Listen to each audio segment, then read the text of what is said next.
Thoughts on the readings for May 25th, Joshua 11, Isaiah 15, 2 Timothy 1. Joshua 11 says that the defeat of the southern Canaanites stirred the northern nations into a uniting to go against Israel and finally crush the increasing menace that a snowball may gather momentum and confidence from every victory.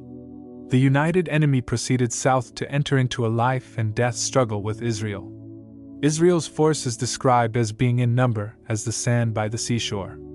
The description which is used of Israel in Genesis 22 and by Balaam in his prophecies against the people of the Lord. The language is repeated frequently in the scriptures. Battle was started by the waters of Merom. Joshua was assured by Yahweh that despite the numerical superiority of the enemy, he would deliver them into Israel's hand.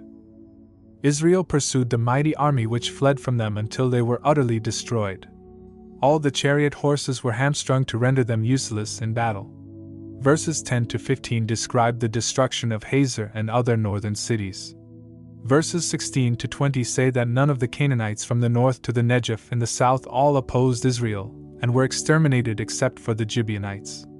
Verses 21 to 22 tell us that all major opposition was extinguished, leaving Israel with the task of mopping up the Canaanitish remnants, and the apportioning of the promised land to the tribes.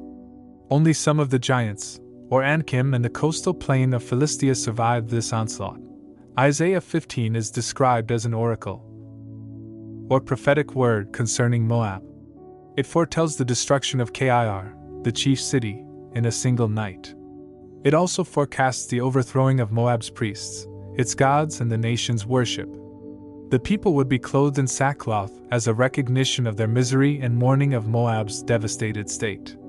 As they attempted to flee, the Moabites were surrounded by scenes of horror and bloodshed. 2 Timothy is the last letter the Apostle Paul writes. The Apostle has been hunted throughout the Roman world as a criminal, and then taken to Rome and placed in a cold, dark cell awaiting execution by beheading. The year is 63 to 64 AD. The fire which destroys half of the buildings in Rome was blamed on the Christians by Nero. And Paul, as a recognized ringleader of the hated sect, is to be made the chief scapegoat. The introduction to this letter additionally contains the greeting of mercy, to grace and peace, which start all the letters before the apostle's second imprisonment, excepting Philemon, which is a personal letter. As one gets older, one becomes even more conscious of the need for divine mercy, for without it we are all doomed. The words of this letter are Paul's last and chosen very carefully to warn and advise. The first great charge was to safeguard the deposit of the sound teachings which were believed. Timothy's love of the truth goes back to his mother and grandmother, Lois and Eunice.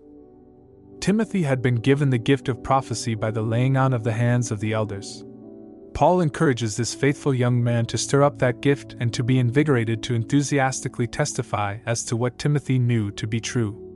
What a hope he has embraced, and he stands unshakable in his conviction that Jesus Christ had abolished death and brought life, Zoe, and immortality, deathlessness, to light through the gospel. B10. Timothy is exhorted to follow the great example of faith and love that had been lived out and constantly exhibited by Paul.